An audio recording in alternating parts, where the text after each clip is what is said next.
Вземи ми парите!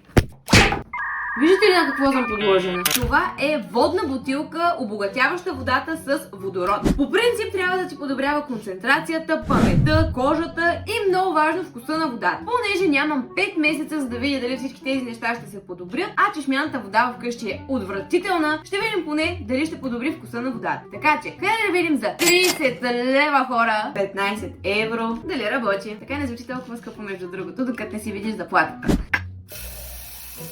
Пускаш този бутон и 3 минути водата трябва да стои в този режим на бутилката. Виждате ли балончетата, хора? Ще се видим след 3 минути. One eternity later. Бле. Така, водата изглежда по-мръсна. Надявам се, че е заради балончетата. Отпивам. Няма разлика във вкуса. Не знам дали съм по-умна. Колко е 1+1? Е 7.